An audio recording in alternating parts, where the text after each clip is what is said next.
On va aller aujourd'hui dans le livre de Jacques, l'épître de Jacques.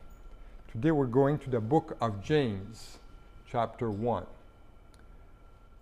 Donc Jacques est un des derniers livres de la Bible. Donc vous allez aller à la page 1710. Donc, l'Épître de Jacques. Tout le monde est là? L'Épître de Jacques? OK.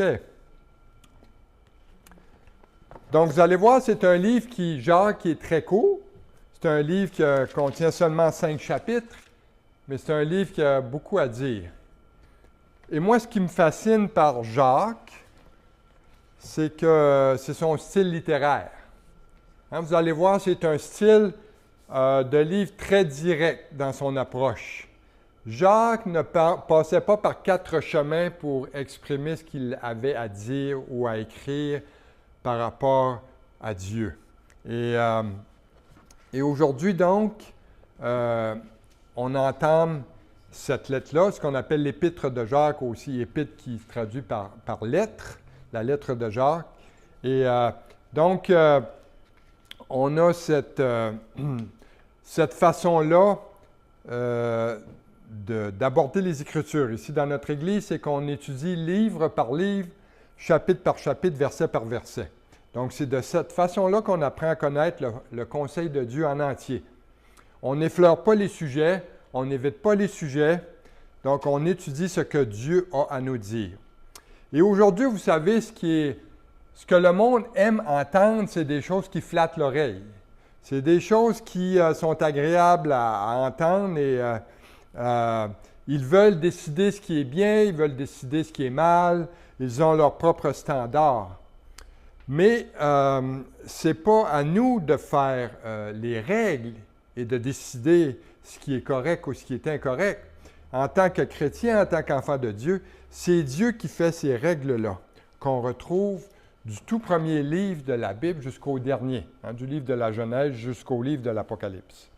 Et ce qu'on croit être aligné avec la totalité des Écritures, ce n'est pas seulement une partie, on ne prend pas seulement une partie puis on ignore le reste. Et c'est ce que Paul d'ailleurs a enseigné dans le livre des Actes au chapitre 20, au verset 27. Il a dit, « Je vous ai annoncé tout le conseil de Dieu sans rien en cacher. » Tout le conseil. Et aujourd'hui, là, le problème, c'est qu'il y a beaucoup de pasteurs aujourd'hui dans beaucoup d'églises qui n'enseignent que des sujets avec lesquels ils sont à l'aise. Ils n'aiment pas toucher des sujets un peu plus touchés, un peu plus, oui, pour employer tous ces bons anglicismes-là en français, oui. Donc, c'est des terrains glissants. Et aujourd'hui, vous allez voir que Jacques, lui, ne met pas des gants blancs pour dire ce qu'il a à dire. Et ceux qui sont sensibles d'oreilles ou tout ça, bien, les oreilles vont un petit peu friser parce que c'est choquant pour certains, mais c'est la toute vérité. Et puis, et le problème, c'est que maintenant, les gens ne sont plus à l'aise. On est rendu dans la fin des temps et on appelle le bien mal et le mal bien. Donc, on a inversé les pôles. Et aujourd'hui, plusieurs pasteurs, qu'est-ce qu'ils font? Eh bien, dans leur petite conscience, dans leur petite tête, ils disent, bon, écoute, dans l'Église, il y a pas assez de gens qui sont baptisés, donc je vais faire une série de 6 messages sur le baptême. Ou encore, si ils ont des problèmes avec les dons, les offrandes, ils disent, on va faire une série de 4 messages sur la dîme et puis les offrandes. Et toutes ces choses-là, c'est des choses humaines qui viennent de la chair. Et lorsqu'on commence, oui, il y a ces sujets-là dans la Bible, mais lorsqu'on est rendu à étudier ces sujets-là, eh bien, il faut en parler, il faut en traiter. C'est là, c'est écrit, Dieu l'a écrit pour notre instruction. Dieu l'a écrit pour qu'on puisse ensuite, pas juste l'entendre et l'écouter, mais aussi l'appliquer. Mais malheureusement, c'est ça qui se passe aujourd'hui. Mais Dieu veut qu'on connaisse toute sa parole, pas seulement quelques portions de sa parole. Donc aujourd'hui, on débute un livre, vous allez voir, dont le style littéraire reflète l'auteur, tout simplement. C'est vraiment l'auteur qui l'a écrit, qui était probablement un homme très direct, mais en même temps, quelque chose de très, très profond. Vous allez voir par les mots, le langage qu'il utilise. Donc aujourd'hui, ce qu'on va faire, on va étudier dans le premier chapitre les 4 premiers versets. Donc, prenez vos Bibles au chapitre 1, donc Jacques, chapitre 1, on va lire les versets 1 à 4, qui dit ceci. « Jacques, serviteur de Dieu et du Seigneur Jésus-Christ, aux 12 tribus qui sont dans la dispersion, salut. Mes frères, regardez comme un sujet de joie complète les diverses épreuves auxquelles vous pouvez être exposés, sachant que l'épreuve de votre foi produit la patience. Mais il faut que la patience accomplisse parfaitement son œuvre, afin que vous soyez parfaits et accomplis sans faillir en rien. Seigneur Jésus, on s'approche de toi maintenant, de ton trône de grâce, et on vient, Seigneur, t'exprimer, Seigneur, notre désir aujourd'hui de connaître ta parole, de connaître le message que tu as pour nous. Seigneur, ta parole, elle est donnée, elle nous a été donnée pour notre instruction, pour notre croissance spirituelle aussi, afin que nous l'appliquions. Alors, Seigneur, rouvre nos pensées, rouvre nos cœurs aujourd'hui, et que tu puisses t'adresser à chacun de nous, et aussi à ceux qui vont écouter en ligne aussi. Que tu puisses, Seigneur, leur parler directement dans leur cœur. Et on te prie ces choses en ton nom, Jésus. Amen. OK, premièrement, désolé, je n'ai pas fait de petit questionnaire aujourd'hui. J'ai manqué de temps cette semaine et on va se reprendre la prochaine fois. Donc, ceux qui aiment prendre des notes, vous pouvez quand même prendre des notes. Ça ne vous empêche pas d'écrire des choses. Et si vous avez des questions après, vous me les poserez. Donc, premièrement, la première chose qu'il faut regarder dans le tout premier verset, c'est qui est l'auteur?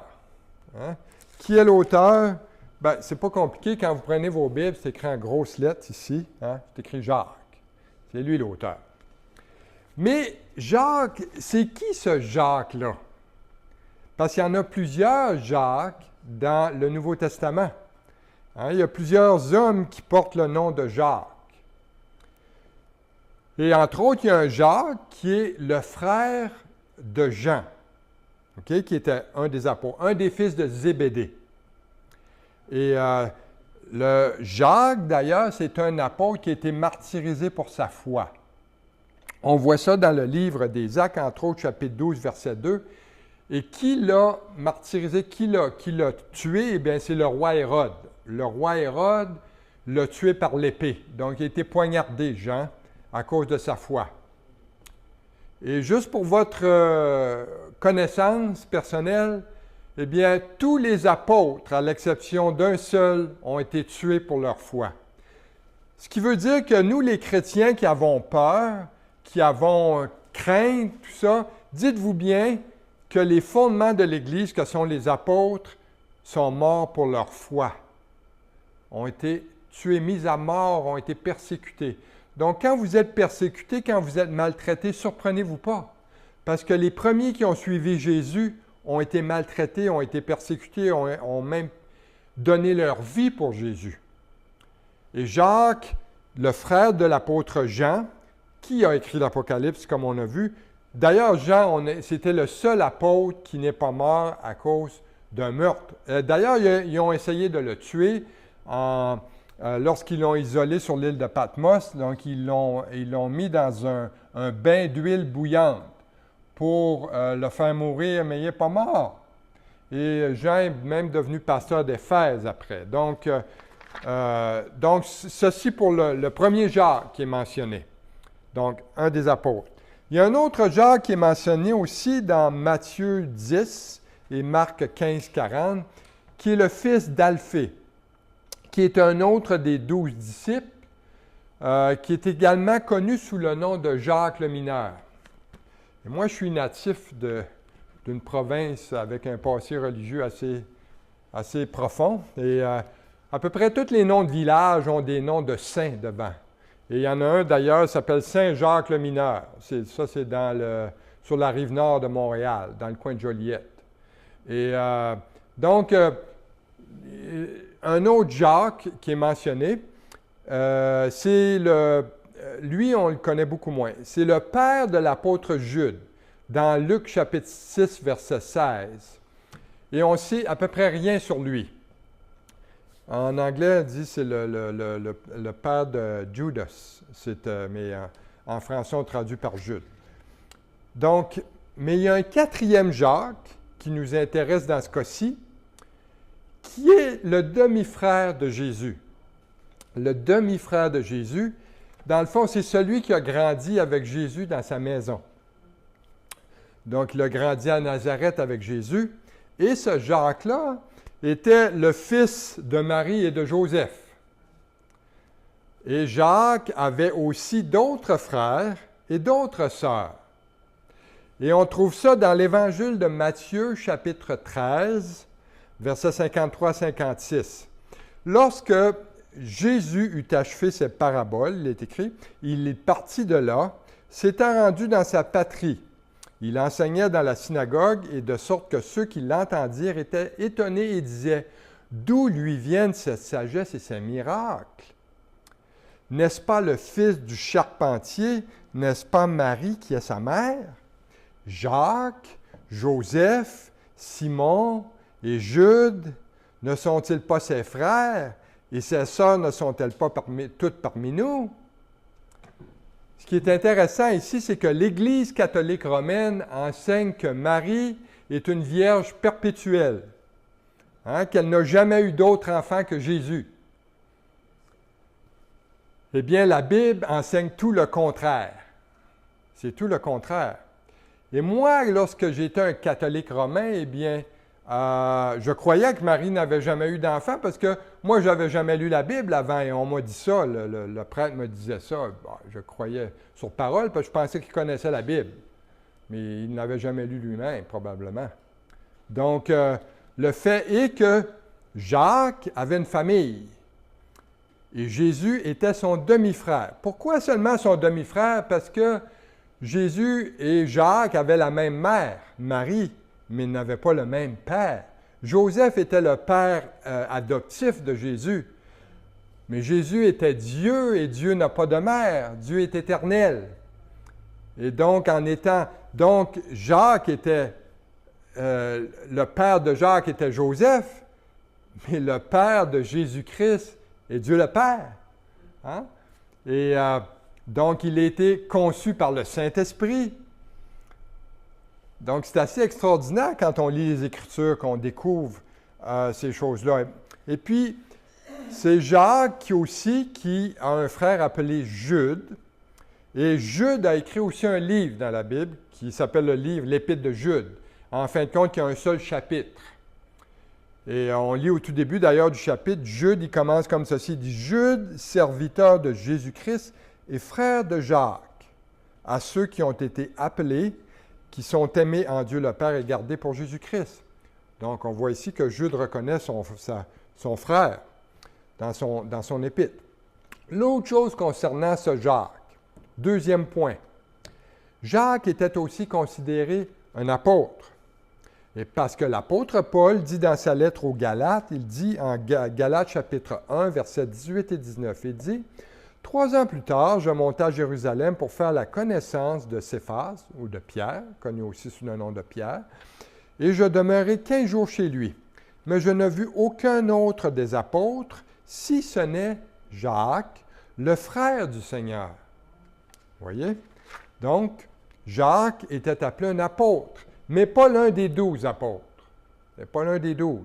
D'ailleurs, ce qu'il faut que vous sachiez, le terme apôtre dans la Bible, en grec, dans le grec ancien, signifie apostolos.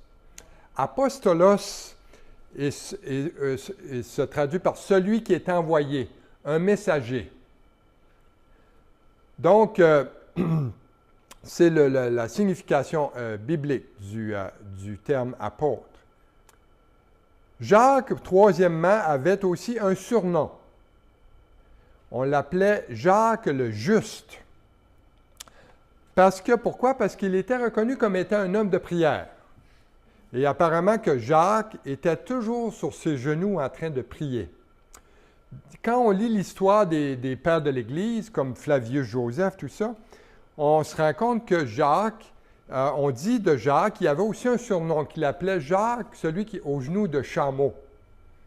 Et ça vient du fait que, vous savez, les chameaux, lorsque ceux qui vont au Moyen-Orient, nous, on a déjà embarqué sur un chameau en Israël, et puis ils ont tous les genoux, on appelle ça là, avec de la corne, ou avec des callosités là, épaisses, parce que quand ils se plient sur leurs genoux, ben, ils s'accroupissent sur leurs genoux et ça devient comme, il y a comme une épaisse, comme une croûte à la surface. Et apparemment que Jacques était tout le temps sur ses genoux et qu'il avait développé cette callosité-là sur ses genoux. Et qui donnait l'apparence d'avoir des genoux de chameau. Tu sais, des fois, on est bon pour donner des surnoms à des personnes. Hein? Donc, c'est quelque chose d'assez fascinant quand on lit ça.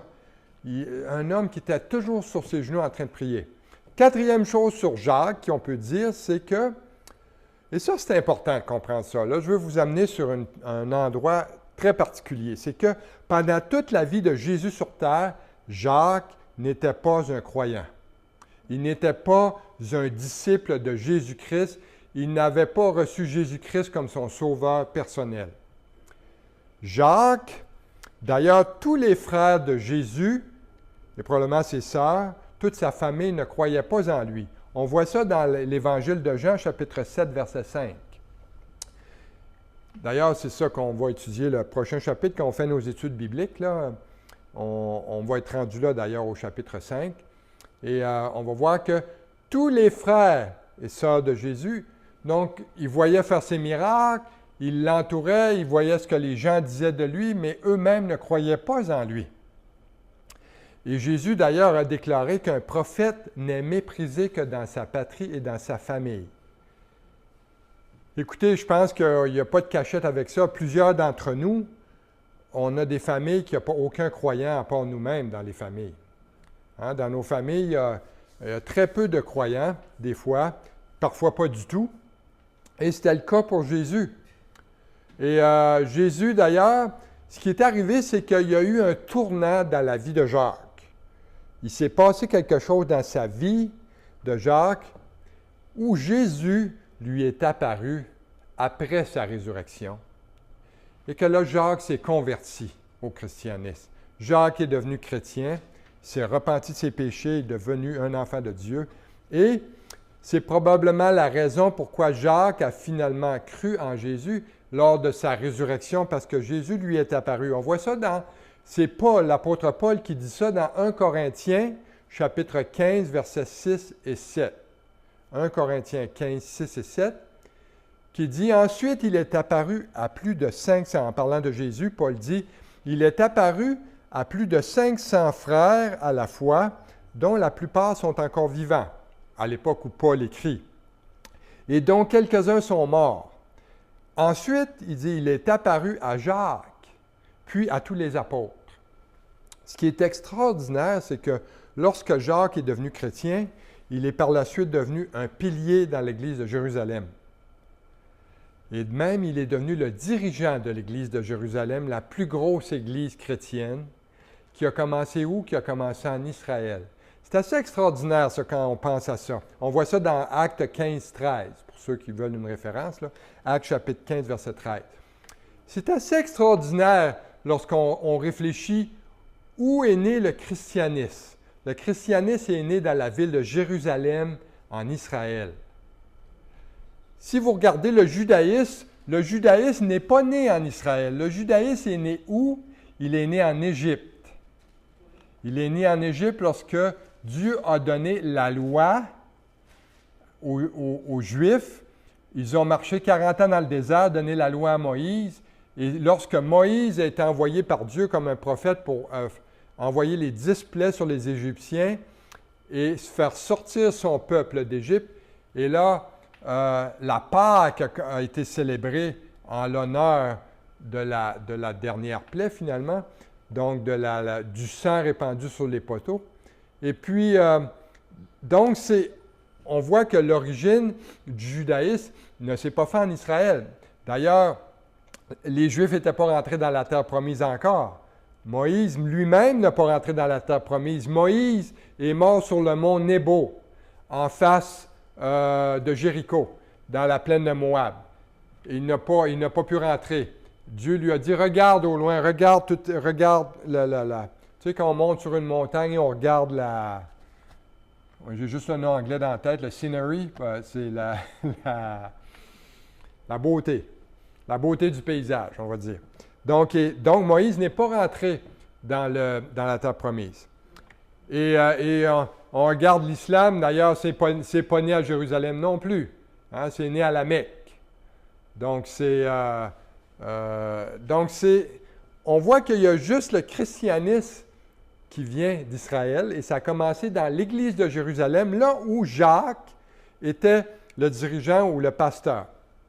Et ce qui est extraordinaire, là, l'application qu'on peut faire pour nous de ça, là, eh bien, c'est celle-ci. Ça nous montre qu'il ne faut jamais se décourager lorsqu'on prie pour nos familles, même si des fois c'est décourageant.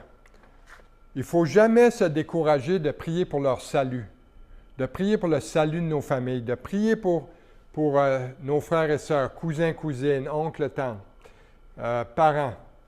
Et pour ceux qui ne croient pas au message de l'Évangile de Dieu. Parce que, comme on le voit ici, Jacques est devenu chrétien et disciple de Jésus-Christ seulement après la mort de Jésus et sa résurrection, pas avant ça. Cinquième chose qu'on peut dire sur Jacques, et on retrouve ça au verset 1. Jacques est devenu non seulement un disciple de Jésus-Christ, mais il se décrit d'une façon toute particulière au verset 1. Regardez le verset encore une fois, il dit « Jacques, serviteur de Dieu et du Seigneur Jésus-Christ ».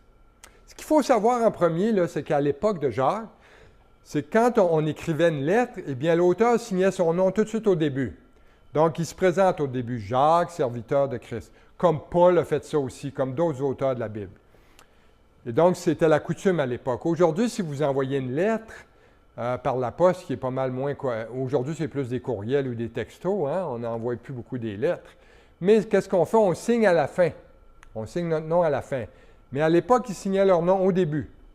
Donc, Jacques signe son nom et dit « Jacques, serviteur de Dieu ». Donc, on sait que Jacques était le demi-frère de Jésus. Mais ce qu'il a fait, il ne s'est pas présenté comme tel. Hein, il n'a pas dit, il ne s'est pas vanté de dire, écoutez là, écoutez, moi je suis le frère de Jésus, je ne suis pas n'importe qui. Mon frère, là, c'est Dieu. Pouvez-vous penser à ça? Imaginez ça dans votre petite tête, là, comme la mienne, elle est petite. Là. Pensez à ça un peu. Le frère de Dieu. Mais Jacques ne s'est pas présenté comme ça. Il s'est présenté au contraire comme un serviteur, le serviteur de Dieu. Il introduit sa lettre en disant, il dit, « Je suis le serviteur de Dieu et du Seigneur Jésus-Christ. » Et je préfère la version en anglais. En anglais, ça dit, dans the book of James, ça dit, « James, the bondservant of God and of the Lord Jesus Christ. » The bondservant en anglais. Ça reflète plus que le mot serviteur comme tel. Et le mot serviteur ou bondservant, c'est un mot très important dans le Nouveau Testament. D'ailleurs, l'apôtre Paul a utilisé ce terme-là pour se parler de lui-même dans ses lettres. Dans 1 Corinthiens 9, 19, entre autres, dans Tite 1, verset 1, et dans Timothée aussi, Paul s'est présenté comme le serviteur de Christ, the bondservant. Et le mot grec pour serviteur ou bondservant, c'est le mot doulos. Le mot doulos, ça serait probablement plus juste de le traduire par esclave. Un doulos dans la Bible, c'est un esclave. Et celui qui était soumis et dévoué toute sa vie envers son maître était appelé un esclave. Et l'esclave, lui, travaillait évidemment gratuitement pour son maître. Il était logé, nourri, mais il travaillait gratuitement. Et un esclave qui avait un bon maître, qui aimait son maître, eh bien, il passait toute sa vie avec lui. Il était toute sa vie avec le même maître.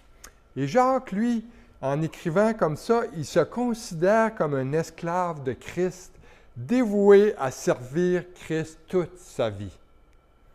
Il dit « un serviteur de Dieu et du Seigneur Jésus-Christ ». Ici, Jacques, là, il exprime sa dévotion et son service de la façon qu'il met Jésus-Christ et Dieu sur le même pied d'égalité. Donc, pour lui, c'est la même personne, Dieu et le Seigneur Jésus-Christ. Pensez-y, là. Il a grandi dans la même maison que Jésus toute sa vie.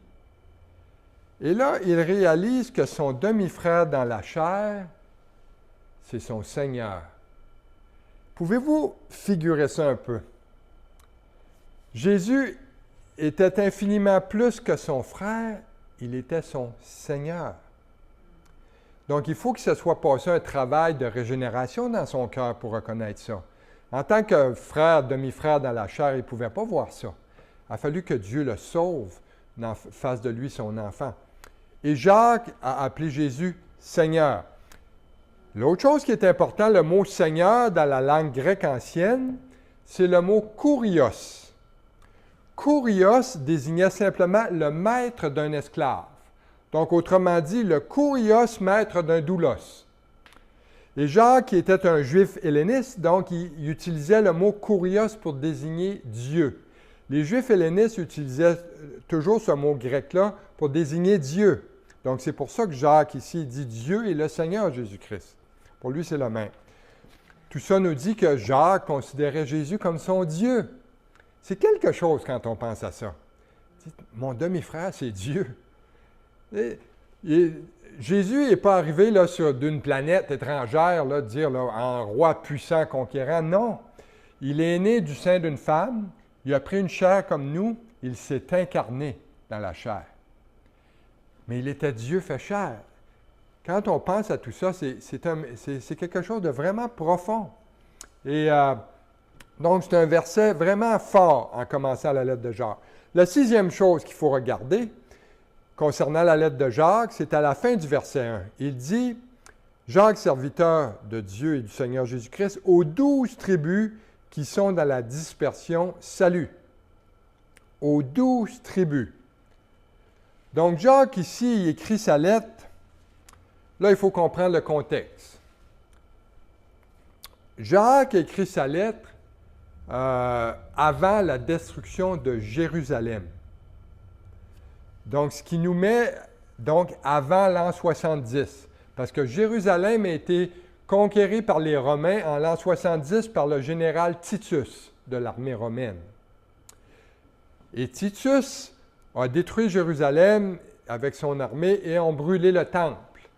Et comme Jésus avait dit dans Matthieu 24, il ne restera pas ici pierre sur pierre qui ne soit détruite, eh bien les Romains, le temple avait beaucoup d'or dans le temple. Et lorsque le temple a brûlé, donc l'or a fondu, ils ont ramassé l'or.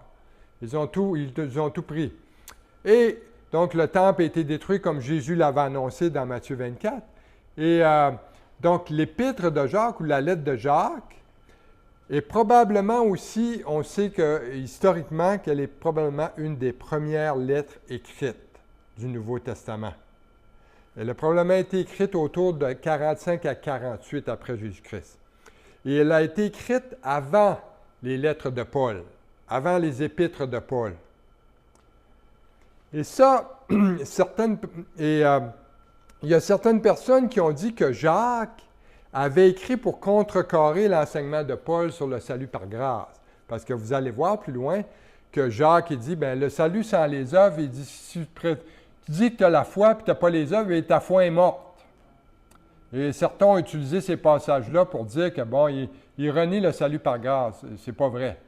C'est pas ça qu'il dit. C'est pas ça qu'il enseigne. Mais donc, il ne pouvait pas contredire les écrits de Paul parce que Paul n'avait pas encore écrit aucune lettre encore. Vous comprenez, là? Donc, Jacques, premièrement, écrit sa lettre.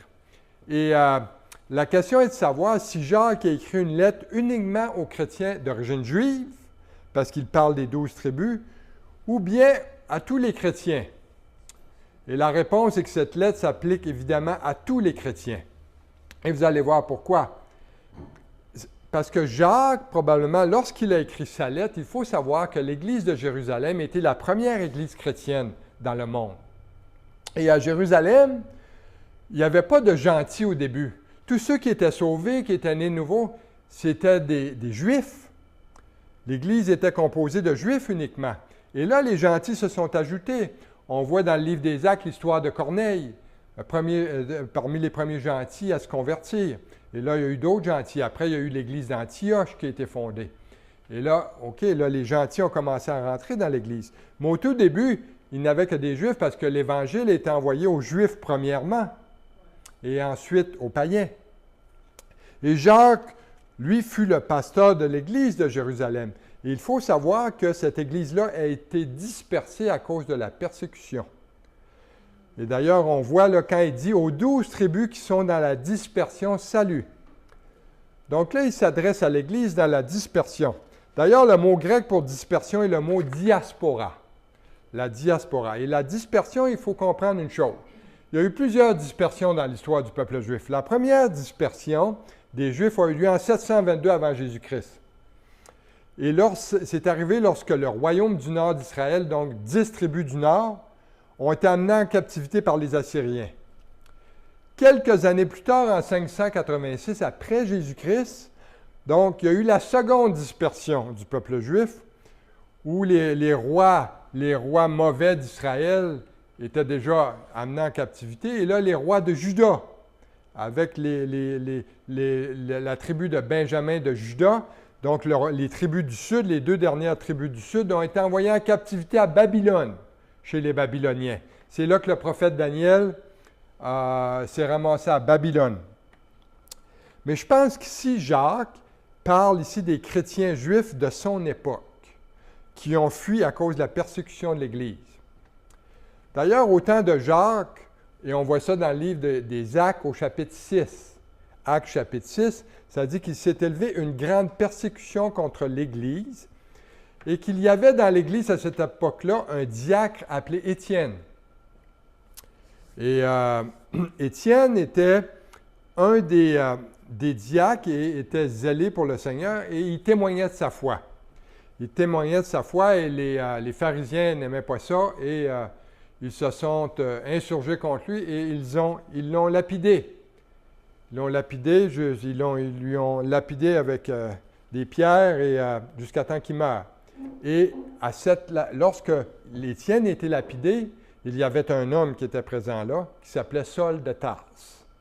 Et Saul a assisté au meurtre d'Étienne. Et ce Saul de Tarse-là allait de maison en maison, il persécutait les Juifs devenus chrétiens, puis il les faisait jeter en prison. Et ce Saul de Tarse-là, plus tard, est devenu qui? L'apôtre Paul. L'apôtre Paul. Saul de Tarse, le Seigneur lui est apparu sur la route de Damas alors qu'il s'en allait pour faire emprisonner des chrétiens avec une lettre du souverain sacrificateur. Et puis, il s'en allait là et puis Jésus lui est apparu sur la route de Damas. Et là, Paul s'est converti. Il y a eu une lumière autour de lui, une conversion extraordinaire. Et avant qu'il soit sauvé, Paul, dans Actes chapitre 8, verset 1, ça dit « Saul avait approuvé le meurtre d'Étienne. Il y eut ce jour-là une grande persécution contre l'Église de Jérusalem, et tous, excepté les apôtres, se dispersèrent dans les contrées de la Judée et de la Samarie. » Donc, les Juifs chrétiens ont fui pour leur protection. Et c'est probablement à cause de ces chrétiens qui vivaient sous une grande persécution que Jacques a commencé à dire ceci au verset 2. Il dit « Mes frères, regardez comme un sujet de joie complète les diverses épreuves auxquelles vous pouvez être exposés. » Donc ici, si Jacques les appelle ses frères, c'est probablement parce qu'ils étaient des chrétiens. Et il leur dit, regardez comme un sujet de joie complète les diverses épreuves auxquelles vous pouvez être exposés. Arrêtons ici un moment. Là. Faisons une petite pause. Regardons combien d'un point de vue humain, cette déclaration-là, ça ne fait pas de sens. C'est absurde de dire ça. C'est absurde. Être joyeux dans les épreuves. Tu sais, quand on est au milieu des épreuves et des difficultés dans nos vies, la première chose qu'on ne veut pas, on ne se réjouit sûrement pas. Et d'ailleurs, on voit qu'on a plutôt envie de se décourager. Hein? On n'a pas envie de se réjouir du tout. Et lorsqu'on a des épreuves dans nos relations avec les autres, interpersonnelles, tout ça, ou dans toutes sortes d'autres domaines de nos vies, eh bien, les épreuves, des fois, on est prompt à réagir et on réagit dans la chair. On ne réagit pas dans l'esprit. On réagit avec notre chair. Et ici, il nous est dit de considérer ça comme un sujet de joie complète. Du point de vue humain, ça, encore une fois, ça ne marche pas. Mais un sujet de joie complète, c'est une façon étrange de répondre à l'épreuve. C'est une façon étrange. Dans le fond, là, soyons honnêtes. Et moi, le premier. On préférerait tous que tout se passe bien dans nos vies. Hein? Que tout aille bien, que tout soit parfait et qu'on n'ait pas de lutte et que la vie ne soit pas compliquée. Mais malheureusement, la vie, c'est pas mal compliqué. Pas mal compliqué. Et nos relations personnelles et interpersonnelles, des fois, sont encore plus compliquées. Et il y a toujours quelque chose qui va de travers dans nos vies. Et ça, c'est quoi? C'est le résultat du péché. Hein, c'est là. C'est à cause de la nature déchue de l'être humain que ces luttes et ces combats-là. Et il y a toujours des personnes ou des situations dans nos vies qui sont super frustrantes. Alors, prenez votre voiture là, et conduisez. Et si, à un moment donné, vous allez en ville, là, moindrement, quelqu'un vous coupe ça d'en face, et puis là, regarde, la première chose qu'on fait, oh! Tu sais, on réagit. Donc, il y a toutes sortes de situations frustrantes dans nos vies. Et ça, les épreuves, c'est inévitable. Et si ce n'était pas le cas, bien, ça ferait de nous des petits-enfants gâtés, hein, des petits-enfants orgueilleux, suffisants, et tout serait facile. Mais là, Jacques, ici, va nous donner la raison au verset 3, pourquoi on peut voir ça comme un sujet de joie complète, les épreuves à lesquelles on est confronté. Il dit, verset 3, « Sachant que l'épreuve de votre foi produit la patience. » Il dit « sachant que ». Autrement dit, vous le savez ça. Hein? Réfléchissez, pensez-y là. Vous savez cette chose-là. L'épreuve de votre foi, ça produit la patience. Et la raison pour laquelle je peux avoir la joie dans les épreuves, c'est qu'elles servent à cultiver ma patience. Parce que ça, la patience, ce n'est pas naturel. Hein, ça ne vient pas naturellement. D'ailleurs, regardez, on était avec notre famille en fin de semaine et les petites filles étaient... on voit bien comment ils réagissent. Aussitôt que ça ne fait pas leur affaire, bon, ils pètent une petite crise de nerfs, et une crise planchée, comme on dit.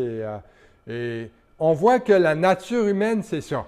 Hein, quand on est des jeunes enfants. Et malheureusement, il y a beaucoup d'adultes qui sont encore demeurés comme ça. Ils font des crises de plancher, hein, parce qu'ils sont impatients. Et l'épreuve, donc, c'est nécessaire à notre croissance et à notre développement spirituel. Et regardez bien le mot « patience » ici. Le mot « patience » dans le grec ancien, dans la langue dans laquelle ça a été écrit, c'est le mot « upomone ». Et ça, c'est un mot qui ne décrit pas une attente passive. OK? La patience n'est pas ici ce qu'on pense que c'est, une attente passive. On attend à rien faire. Ce n'est pas d'attendre patiemment que le feu de circulation, là, je passe du rouge au vert. Puis là, qu'on ne chiale pas dans notre char, qu'on dit « Ah, elle est donc bien longue la lumière encore, je suis pressé, là. Je suis en retard. » Et ce n'est pas non plus la qualité qui vous permet de rester assis là, pendant 5 heures de temps dans la salle d'urgence de l'hôpital à attendre de voir un médecin. Ce n'est pas ça la patience ici qui est mentionnée. Au contraire, la patience ici dont Jacques parle, c'est une endurance active. C'est celle qui permet, entre autres, à un coureur de terminer un marathon. C'est une patience au cours d'un effort de longue durée. Okay? Prenons par exemple, on va avoir les Jeux olympiques bientôt, là. Je pense que c'est ceux d'hiver, mais après, il y a les ceux d'été. Et moi, il y a une chose que je regarde, que j'aime regarder, c'est le sprint dans ça.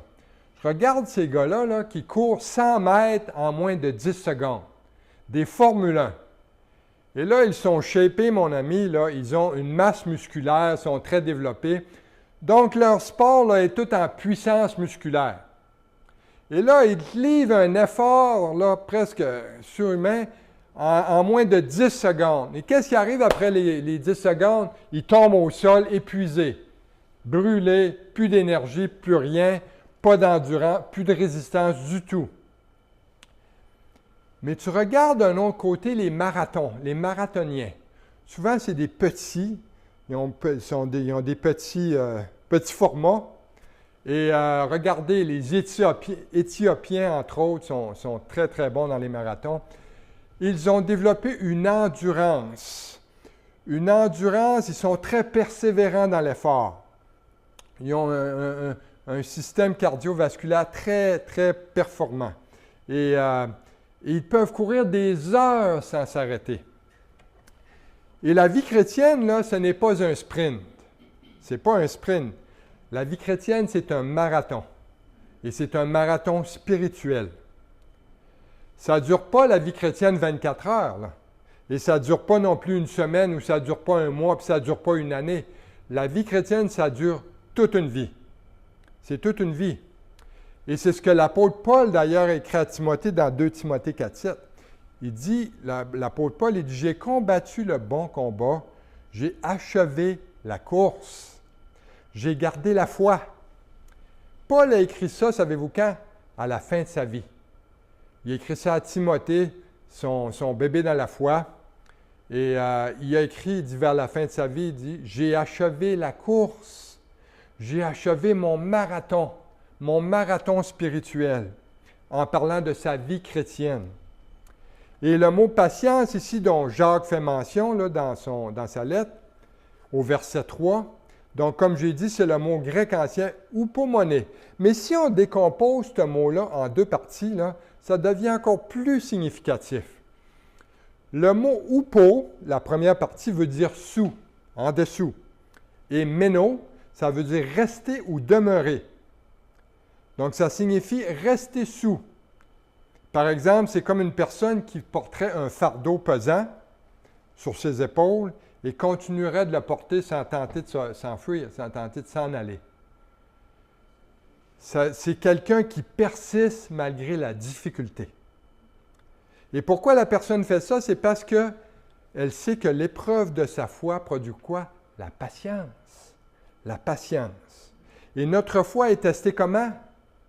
Pas par les bonnes journées, pas quand tout est facile, non, par les épreuves. C'est triste à dire, mais c'est ça.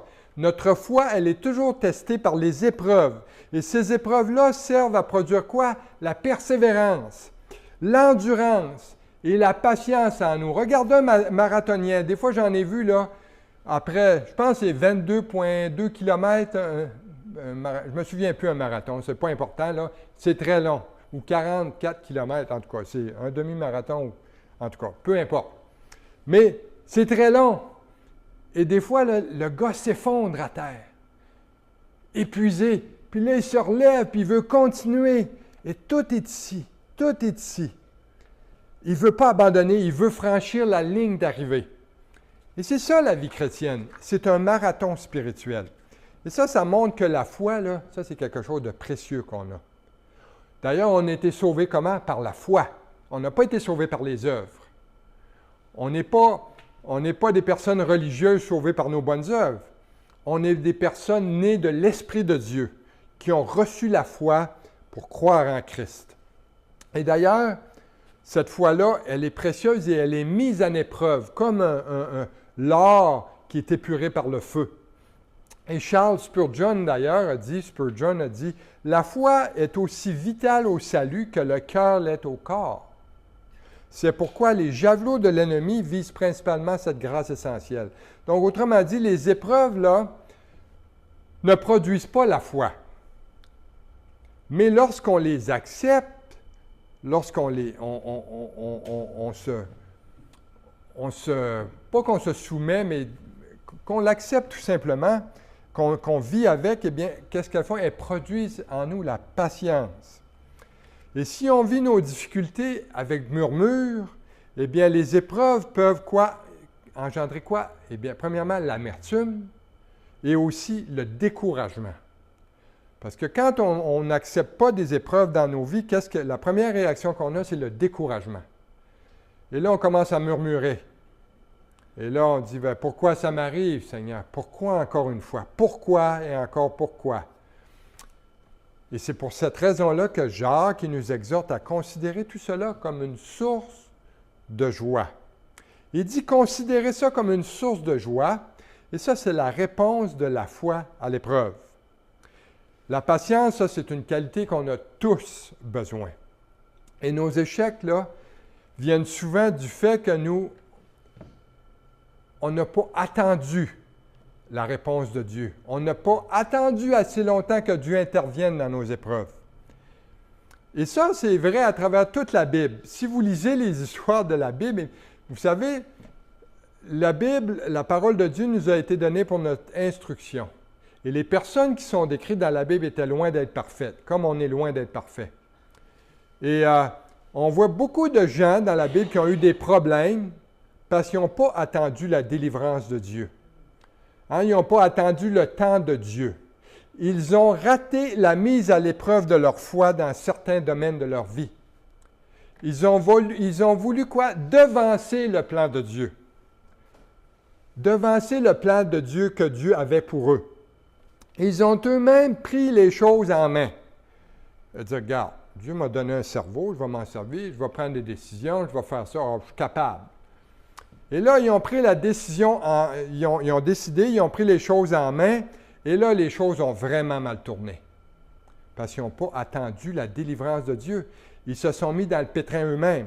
Prenez un exemple concret de ça. Abraham qui est considéré le père de la foi. Pas n'importe qui, Abraham, là. Il y a eu Isaac, le fils de la promesse. Et de là est née la nation d'Israël.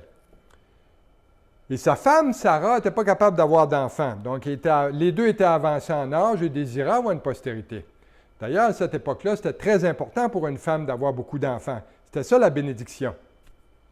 Et Dieu a promis à Abraham une descendance. Et pas seulement une descendance, il a dit une descendance aussi nombreuse que les étoiles du ciel.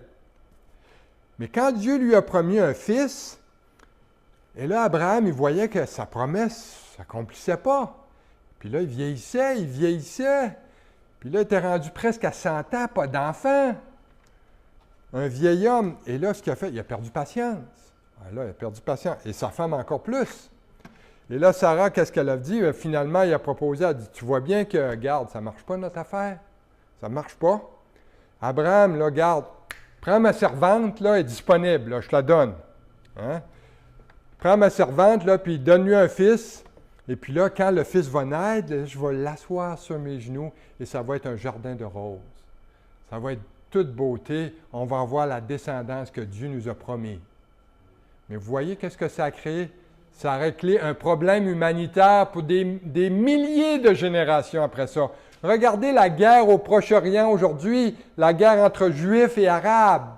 Ça sévit encore aujourd'hui, c'est pire que pire.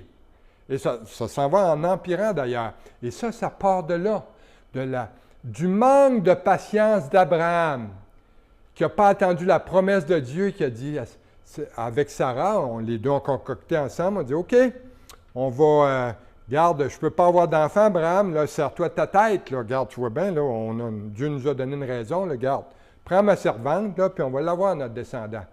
Mais ce n'était pas lui que Dieu avait choisi pour être le descendant. Et Ismaël est un grand problème dans la vie de Sarah d'ailleurs. Et c'est devenu la nation arabe. Et Ismaël est le père de la nation arabe. Et il a toujours combattu contre son frère, Isaac, par la suite. Et tout ça à cause du manque de foi d'Abraham, qui a pris les choses en main et qui a raté la mise à l'épreuve de sa foi. Parce qu'il n'a pas attendu la réponse de Dieu à sa demande. Mais tout comme Abraham, là, lorsque je ne m'attends pas à Dieu, eh bien, je gâche tout. Je gâche tout. Je m'attire des problèmes. Et c'est important que je sois testé. C'est important que notre foi soit testée. Pourquoi? Pour que j'apprenne à m'attendre à Dieu. Que j'apprenne qu'est-ce que la foi. La foi, oui, c'est la foi qui sauve. On a reçu la foi qui sauve gratuitement par Dieu. Mais après notre foi, Dieu veut la développer. Dieu veut la faire grandir. Dieu veut la faire s'épanouir. Il va utiliser des temps d'affliction, des temps d'épreuve pour augmenter notre foi. Et Jacques, d'ailleurs, ici, ce qu'il ne nous dit pas, il ne nous dit pas de prétendre qu'il faut être heureux dans l'épreuve. Hein? Et ce n'est pas ça qu'il nous dit. Il dit pas « je me réjouis dans les épreuves ». Ce n'est pas ça qu'il a dit. Il a dit simplement de les estimer ou de les considérer comme un sujet de joie parce que ça va m'amener à un niveau de maturité supérieur. Un niveau de maturité supérieure dans ma vie spirituelle, ça va me faire grandir spirituellement. Et c'est ça d'ailleurs que Jacques dit au verset 4, le dernier verset pour aujourd'hui, il dit « Mais il faut que la patience accomplisse parfaitement son œuvre, afin que vous soyez parfaits et accomplis sans faillir en rien. » Voilà le but de Dieu. C'est de nous amener à la maturité pour qu'on cesse d'agir là, comme des petits-enfants. Hein? Comme des petits-enfants qui font des crises de plancher, là, qui font des crises de nerfs, qui tapent du pied devant Dieu, là, puis il dit « Pourquoi? Pourquoi? » Puis là, ben, je ne veux plus te parler, puis là, je boude. On voit ça. Ça arrive souvent, ça, des chrétiens qui se mettent à bouder Dieu parce qu'ils ont des épreuves dans leur vie. Et certains pensent que ici, ce que Jacques voulait exprimer, il dit, faut comprendre là, l'arrière-plan de Jacques. Okay? Au temps de Jacques, là, le temple à Jérusalem n'était pas encore détruit. Il était là. Et dans le temple, il faisait des sacrifices animaux. Hein? Ils offraient des animaux en sacrifice encore, jusqu'à la destruction du temple. Et là, rappelez-vous que Jacques, lui, il écrit sa lettre à d'autres Juifs qui étaient devenus chrétiens maintenant, et que les Lévites, eux, là, continuaient tout le rituel de sacrifice. Et ce qu'il faut comprendre, c'est que les animaux qui étaient offerts à Dieu devaient être parfaits, sans défaut corporel. Et lorsque le sacrificateur inspectait l'offrande, donc ça devait être jugé parfait, complet, qui manque de rien, pour être un sacrifice agréable et de bonne odeur devant Dieu, un sacrifice parfait. Ça signifie que l'animal avait été testé avant, qu'il avait été approuvé par le sacrificateur. D'ailleurs, ils tendent, là, vous avez vu là, la génisse rousse en Israël, là, il y a un producteur du Texas, un fermier au Texas, ils ont shippé en Israël, je pense que c'est là 2 ou 3 ans, 5 génisses rousses. Et puis là, ils les ont testés, là, ils les ont tous disqualifiés.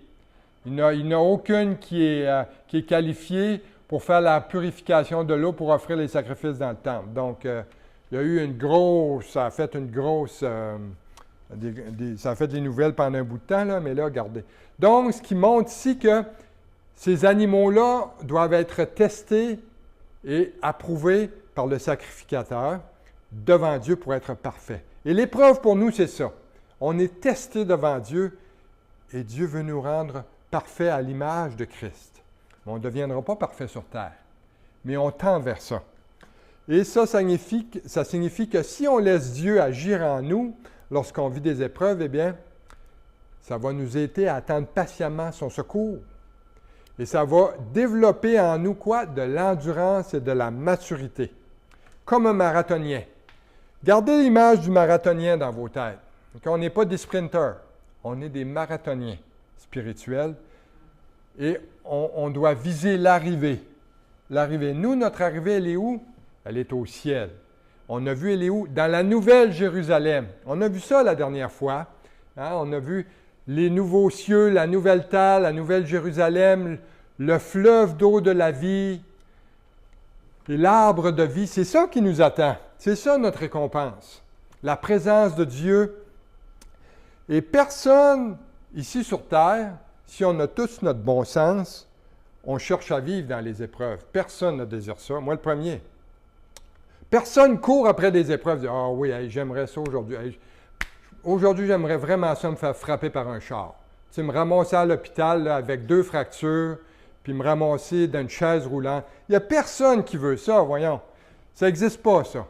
Mais, malgré qu'on n'aime pas l'épreuve, bien, des fois, dans nos prières, ce qu'on peut reconnaître, c'est reconnaître, Seigneur, tu sais, j'ai eu cette épreuve-là. Je n'ai pas trop aimé ça. J'ai vraiment pas aimé ça. Je ne voudrais pas vivre ça. Mais j'ai appris dans ce temps difficile-là. C'était un temps d'apprentissage et c'est un genre d'épreuve qui m'a montré que je dois te faire confiance. Confiance dans l'épreuve. Je sais, Seigneur, que tu es là avec moi. Je sais, Seigneur, que tu me fais grandir dans ma foi.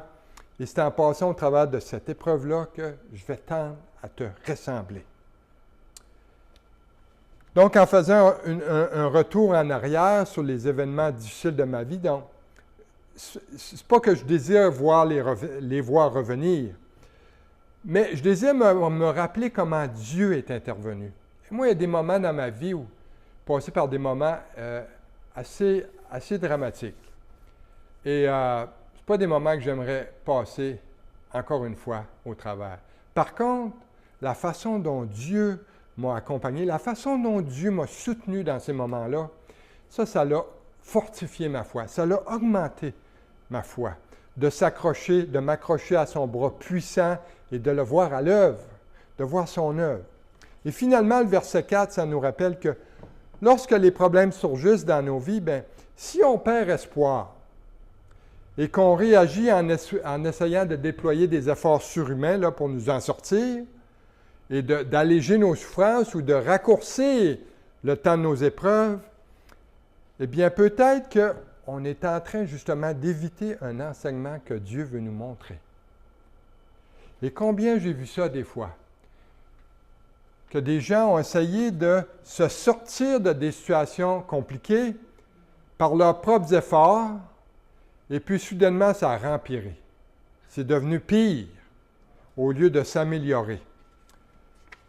Et des fois, lorsque la personne même, elle n'apprend pas de son épreuve, eh bien, ce qui peut arriver, c'est qu'elle peut avoir encore une épreuve plus longue après. Vous savez ça? Elle peut avoir encore une épreuve plus longue pour que le dessein de Dieu pour la perfectionner se réalise en elle. Et c'est ça que Jacques essaie de nous enseigner ici, aujourd'hui.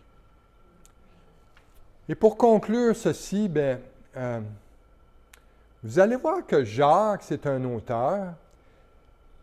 Comme on a dit, c'était le demi-frère de Jésus.